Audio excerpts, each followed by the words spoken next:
So next, the last talk actually today is Rohini Bajekal. She's a nutritionist and lifestyle medicine practitioner. She's also the communication lead at Plant-Based Health Professionals UK, so a colleague of mine. And she's going to talk about the nutrients of concern on a vegan diet. Hi, Rohini. Oh, you are mute. You need to unmute yourself. Can you hear me clearly now? You are. Okay, wonderful. I'm using my new microphone, so thanks for bearing with me. And thank you for having me and organising this amazing lineup. And really excited to speak to everyone here, and hopefully won't keep you on for too long discussing nutrients of concern on a plant-based diet. So I'm going to be talking about nutrients of concern on a vegan diet, which is a topic I'm really passionate about. Next slide, please. Thank you, Pete. So why am I here today? Unhealthy diets are now responsible for 1 in 5 deaths globally every year, around 11 million deaths in total, making diet a leading risk factor for chronic disease, disability, and death. And this came out in The Lancet recently. And it's really important for all of us. And we know that plant-based diets have an advantage in so many ways when it comes to prevention, management, and even treatment of chronic diseases. But we also know that unfortunately, all plant-based diets aren't created equal. Next slide, please. So as I mentioned, there can be a real variety in the quality, the nutritional quality of different vegan diets. And I've been there myself, eating a lot of kind of vegan fun foods and junk foods when I was at university and not thriving the best way possible. So this talk is really a whistle-stop tour through the key nutrients to pay attention to on a plant-based diet. Hopefully it won't leave any of you feeling that you need to become a qualified nutritionist in order to get the nutrients you need, but it will stop, hopefully, the lack of awareness and education, and go a bit towards stopping the lack of education and awareness around plant-based diets and how easy it is to actually get all the nutrients with a varied whole food plant-based diet and adequate supplementation. And some of these foods, like the Oreos, are sort of what we call accidentally vegan foods, but they certainly don't really offer any nutritional benefits. And similarly, if you're living on sort of iceberg lettuce salads, you also won't get the nutrients that you need on a plant-based diet. So just raising awareness of this is so important. It's something that we're really passionate about at Plant-Based Health Professionals UK. Next slide.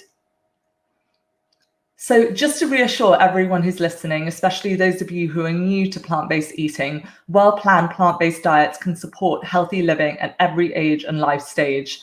And that's the official statement from the British Dietetic Association and is backed up by other leading nutrition and dietetic bodies, such as the Academy of Nutrition and Dietetics, the largest organization, which is based out of the United States.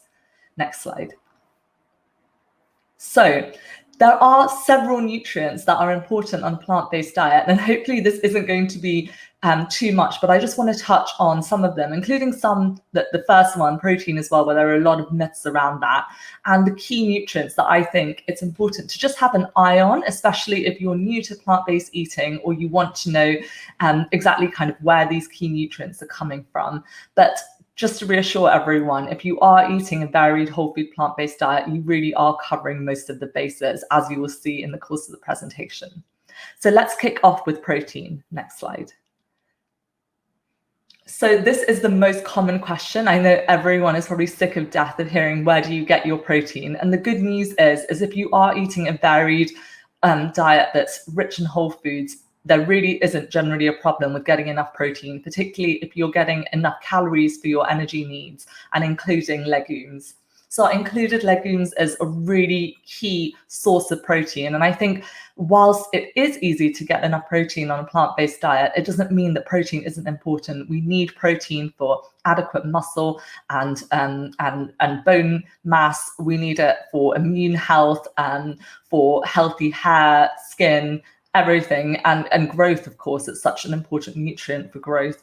And so there are, specific changes in the amount of protein you may need depending on whether you're an athlete, or for example, if as you get older, there is some evidence to show that you may need to get more nutrients from protein. So I try to include about 2 to 3 portions of legumes every day. And these are some of my favorites, such as beans, lentils, peas, and soya. And whilst all whole plant foods contain all 9 essential amino acids, legumes are particularly rich in the amino acid lysine, which is important, as these are the best sources in a plant-based diet. You can also include whole grains and pseudo grains such as quinoa, buckwheat, and oats. And nuts and seeds also contain a good amount of protein, such as almonds, pistachios, hemp seeds. 2 tablespoons of peanut butter, for example, contains around 8 grams of protein, and the average woman needs about 45 grams of protein. So it can really add up when you look at it in the context of your meals for the day. Next slide, please.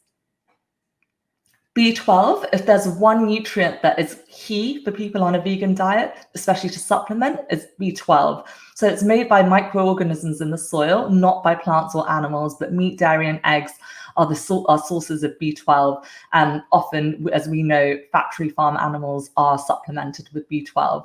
But it's really important to ensure a reliable source of vitamin B12. And it's really easy to do. B12 supplements are cheap and widely available, and even mild deficiencies can result in fatigue, and then there are more serious consequences such as anemia and even damage to your nervous system. So I recommend taking a supplement every day or fortified foods 3 times a day, and you need to get around 10 micrograms daily or at least 2,000 micrograms weekly. But as I mentioned, there are some sources of in fortified foods like fortified nutritional yeast, some meat alternatives, fortified plant milks as well, but you do need to be getting those around 3 times a day. So I think a supplement is generally best. Next slide. Calcium. We automatically associate calcium as needed for strong bones and teeth, which is, of course, why it's really important. But it also is important for healthy muscle and nerve function. And in the UK, the RDA for adults is 700 milligrams a day. And it's very achievable on a plant-based diet. But I do recommend opting for fortified plant milks and yogurts. Currently in the UK, organic plant milks and yogurts may not be fortified with calcium. So I always try and go for unsweetened, fortified plant milks, particularly soya milk, if you can find it, and yogurts. And then including a variety of low oxalate green vegetables, as oxalates can often bind to calcium and reduce their absorption. So I love rocket leaves, broccoli, watercress, bok choy, and kale, and then plenty of legumes, looking for calcium set tofu, chia seeds, almond butter, and really try and avoid calcium thieves. So high intakes of sodium, caffeine, and alcohol can really inhibit the absorption of calcium. Next slide. Vitamin D leads on really nicely from calcium, as vitamin D aids the absorption of calcium in the gut. And vitamin D is actually made by the action of UV rays on our skin. Most food sources are poor, and there are, in a vegan diet, there aren't really any natural sources of vitamin D. So you want to go for foods that are fortified with vitamin D that can be a useful addition, like plant milks and yogurts and mushrooms that are treated with UV light.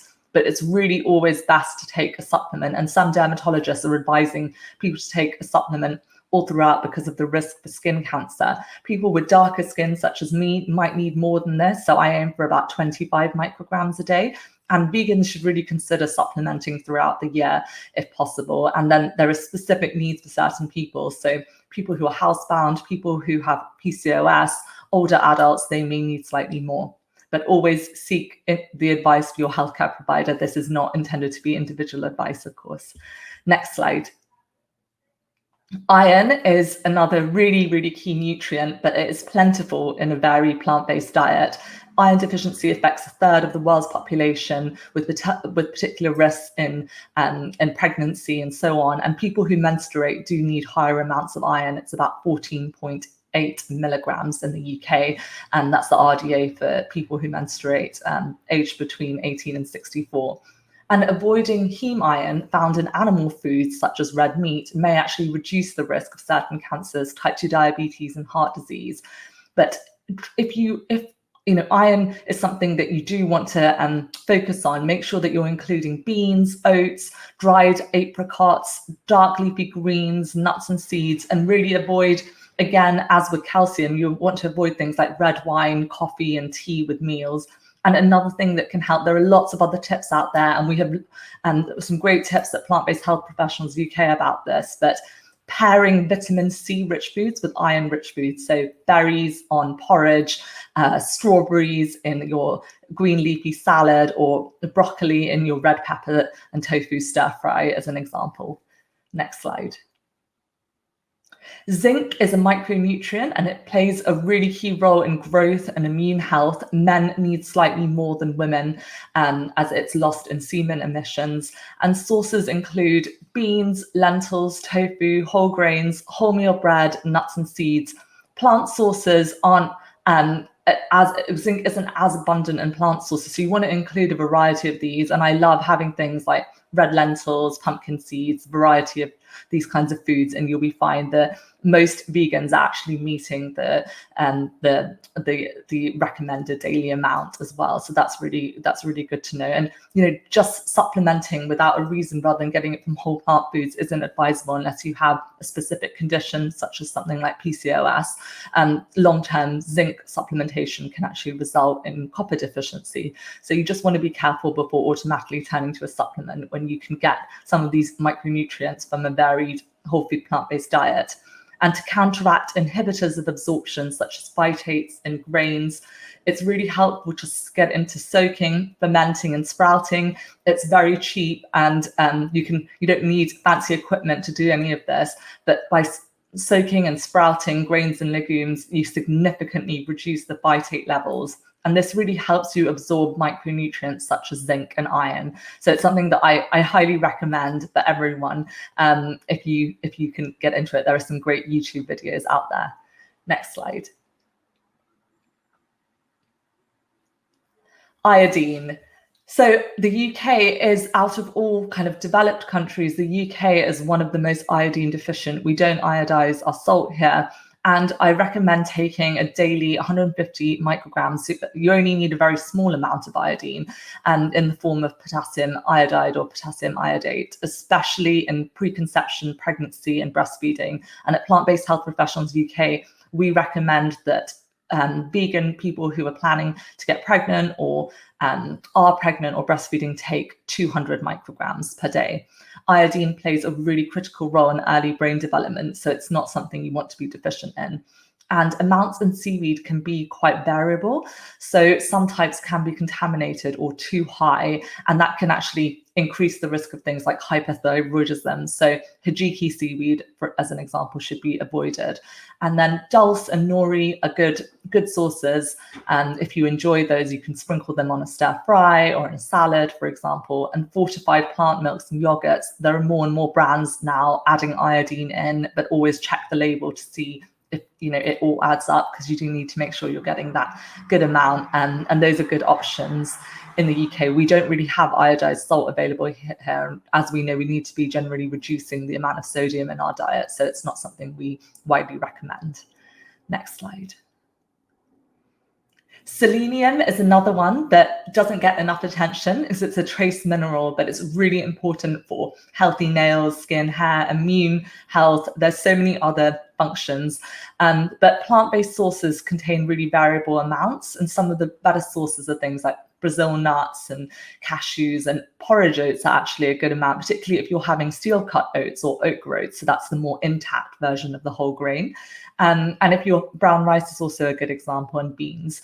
And the UK RDA is 75 micrograms a day for men and 60 micrograms per day for women. So again, just tiny amounts. And I like to get my selenium by having 1 or 2 Brazil nuts per day. You don't want to be having too much. Too much selenium can lead to a condition called selenosis. So it can end up giving you the opposite. So brittle nails and hair and things like that. So you want to be sticking to just a small amount.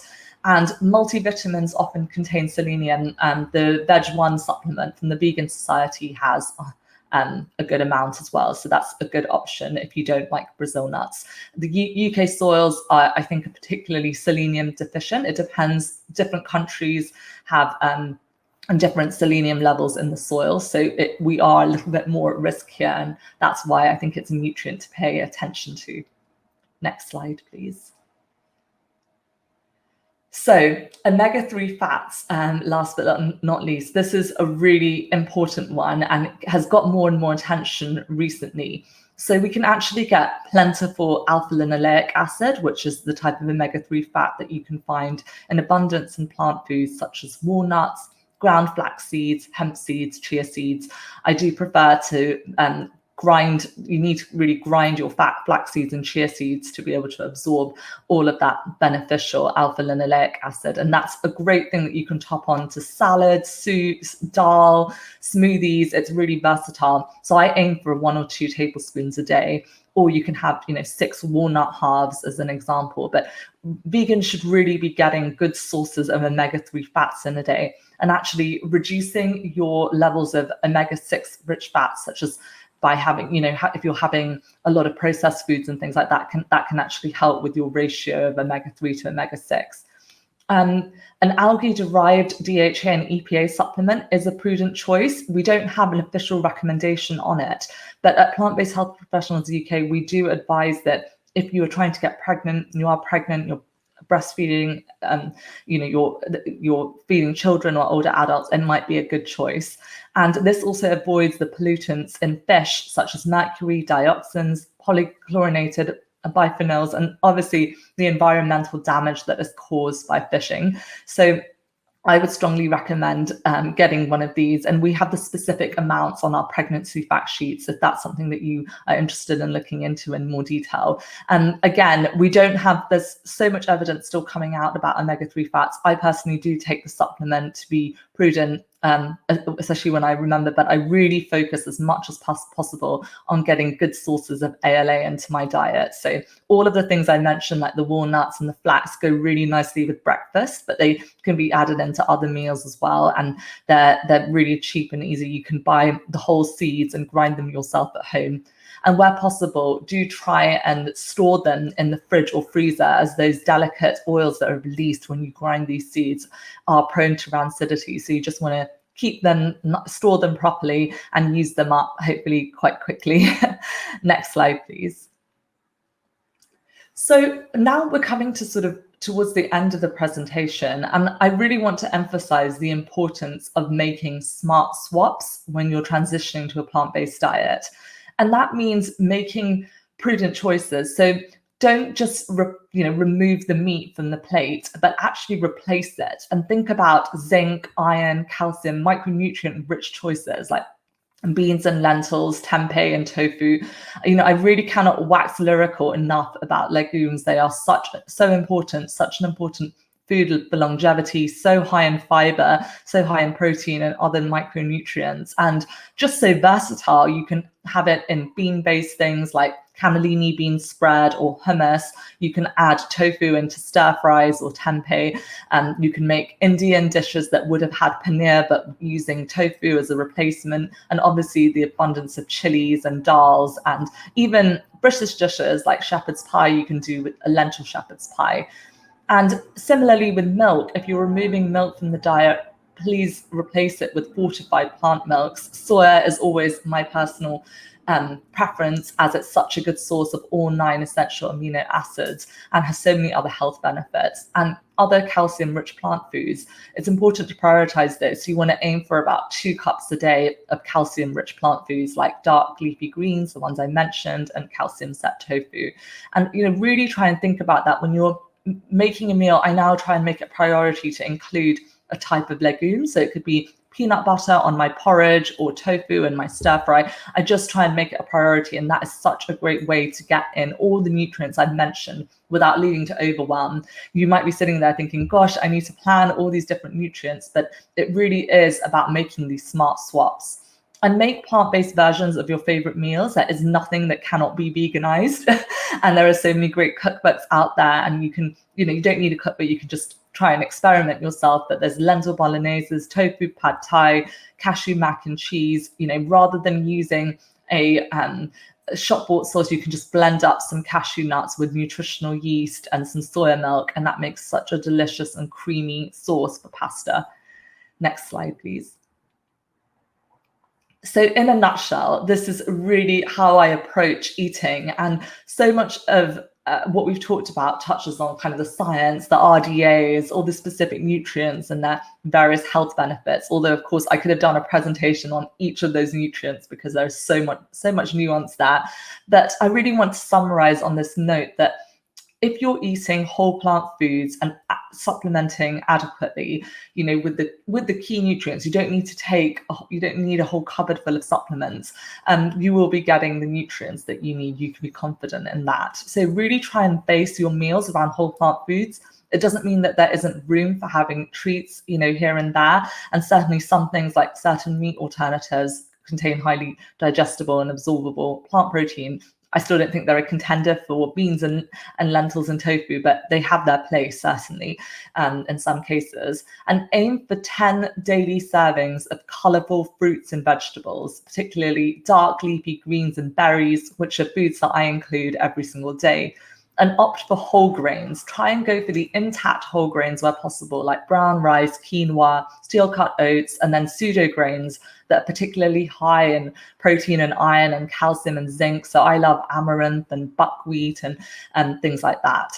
And try to get in 2 or 3 daily servings of legumes, such as tofu, beans, peanut butter. So 2 tablespoons of peanut butter is a serving. And then with tofu, you want to aim for about 80 grams. And include sources of healthy fats, such as avocados, nuts and seeds, again, prioritizing those whole foods as much as possible. But things like tahini can make wonderful calcium-rich salad dressings and is really delicious and tasty. And add in fermented foods. There is such a plethora and variety of fermented foods in different cultures around the world. I'm South Indian and we have things like dosa and idli, but there's, kimchi, sauerkraut, injera, which is a fabulous fermented teff bread that originates in Ethiopia. And try to make sure that you are supplementing with those key nutrients. So you can take an all-round multivitamin like the Veg1 supplement, but you can also take individual ones if you prefer. And B12 and vitamin D are really key, but do consider other supplements that you may need. So iodine or algae-derived omega-3. And then if you have other conditions on top, for example, if you menstruate and you have very heavy periods, you may need an iron supplement, and it's really important to get the right medical advice. If you have PCOS, you may find that taking chromium or myo-inositol is really helpful, but you do need to get that advice from a proper qualified health professional. This is not a one-size-fits-all, but really, supplements cannot replace an unhealthy diet, but it's important to make those sound choices, such as the B12 and the vitamin D. They are really, in my opinion, non-negotiable. And next slide, please. So I just want to end on this note, which is something I always come back to, which is it's not about what you're giving up. It's about all the things you're embracing. It may seem that there are a lot of nutrients. I don't really even like the term nutrients of concern. It's more like nutrients to embrace or be mindful of. There is so much that you're embracing by including all these vibrant, delicious whole plant foods in your diet. So really try and go in with that mindset of abundance, filling your plate with color and a variety of foods. Next slide. And lastly, I am the communications lead at Plant-Based Health Professionals UK, and I cannot wax lyrical enough about the incredible resources we have. We have hundreds of incredible fact sheets, webinars, videos, articles, an incredible 21-day challenge. So do tell your friends, family, colleagues, neighbors, everyone about it, because these are all completely free. And obviously we would love if you would join us as a member. What I've shown there is the Plant-Based Eat Well guide, which is a much more in-depth version of everything I've discussed. And we have fact sheets that dive into detail on more of these nutrients. We have a specific vitamin D fact sheet or a pregnancy fact sheet, for example. And whilst this has really been, a huge amount of information that's packed into 20 minutes, I really urge you to go and check out the site in your own time and peruse it, because there is so much to learn there. Next slide. And lastly, I would love to hear from you. I have so many tips on my Instagram page at Rohini Bajekal. Also follow us at Plant-Based Health Professionals, and we're at Plant-Based HP on Twitter and at Whole Foods Plant-Based Nutrition on Facebook. So we are active on all of those social media accounts, and do follow us, because we're always posting about the events that we're part of, the latest nutrition evidence as well. And I also offer one-to-one consultations. You can go and visit my website for more details. And thank you so much. And then the last slide, if you could just show it, it's the references for the talk, but you can email me and I will send you all the references for everything I've mentioned. And if there's anything you had questions about, I'd love to hear from you. Thank you. Thank you, Rohini. That is such an important topic. And I think, we need to cover that from time to time, because just eating a vegan diet doesn't mean that it is completely healthy, but it can be, as long as you are aware of the nutrients. And we have a few questions actually for you. There was actually a question which was asked after Shirin had already left her presentation. It was about vitamin B12. I know you already covered it, but I just want to ask it anyway. Do we have to take a vitamin B12? We absolutely do. I know that there are still myths around vitamin B12, and it's true that, we do store vitamin B12 in our body, but what we found in studies which, there was a study, I think, in the 90s, which looked at vegans in the UK and who had quite serious vitamin B deficiency, and it led to things like not only fatigue but also higher rates of nerve issues and dementia. So it's a really serious problem, and anemia is no joke, nerve damage is no joke, dementia, it's just something that is so important. And as we're learning more and more, factory farmed animals are also supplemented with vitamin B12, and that's becoming increasingly common. And so why not, cut out the middleman? You don't need to eat meat, eggs and dairy to get your vitamin B12. Just take a supplement. It's really cheap and affordable. And I can't emphasize that enough, because we have actually seen that it's true that by the time you go vegan, you will likely have stores of vitamin B12, although they have found that there are many meat eaters who are also deficient in B12. As soon as you stop supplementing with it, the levels actually start dropping quite quickly. And so just taking it every day, you don't need very much, but it's just quick and easy. Or you can take the supplement twice a week, 1,000 micrograms twice a week. That's also an option. But yeah, I can't go on about it. If there's one nutrient from this talk, it's vitamin B12 that you just need to supplement. I agree. I think it is non-negotiable, to be honest. Just it's a must. So next question: is it okay to take 75 microgram of vegan vitamin D3 per day as a way to protect against COVID? Okay, so I think the evidence on COVID isn't as sound. It's not that there's hard evidence on vitamin D, but it certainly is helpful not to be deficient in it, and does play an important role in immune health. That is obviously on the higher side, although the upper limit is 4,000 international units for adults in the UK. I'm not with 75 micrograms. I think 3,000. So it is still it is on the higher side, and taking really high amounts of vitamin D is actually toxic. So you want to be ideally having about, I would say, 1,000 micrograms. 800 to 1,000 is, unless you have a reason. So, for example, people with PCOS, obviously I'm passionate about this because I have PCOS myself, have been found to have low levels of vitamin D. So it's actually helped to take slightly higher amounts. But I would again seek the advice of your healthcare professional, because everyone has different needs. I know that for myself with darker skin, I need higher amounts than my friends who are white British people. They don't need as much as I do. So I can't give individual advice here, but it's best to check. And also you will probably be getting a small amount from fortified foods as well, so plant milks and so on. But it's great that you are supplementing. I think it is a really important nutrient. Even in the UK, we're advised everyone, regardless of their diet, to take vitamin D, especially from September to April.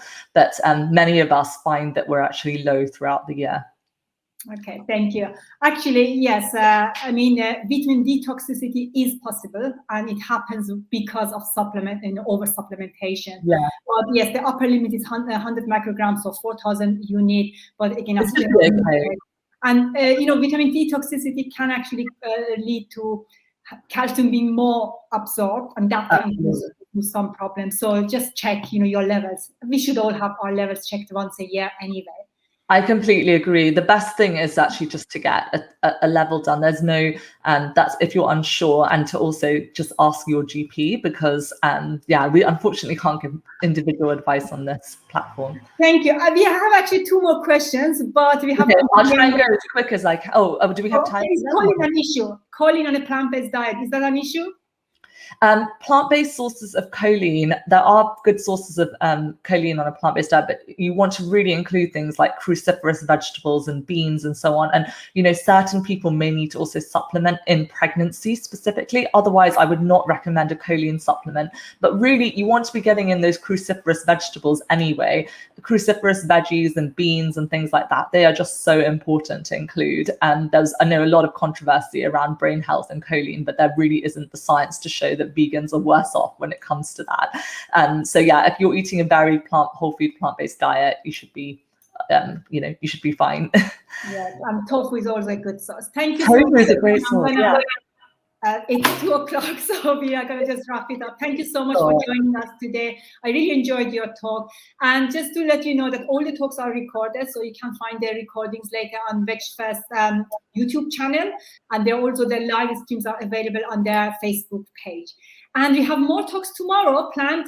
We start at 12:30. I hope that you join us tomorrow as well. Thank you. Yeah, I'm very excited. Thank you so much. And looking forward to the rest of the talks. Thank you, everyone. And do connect with me offline.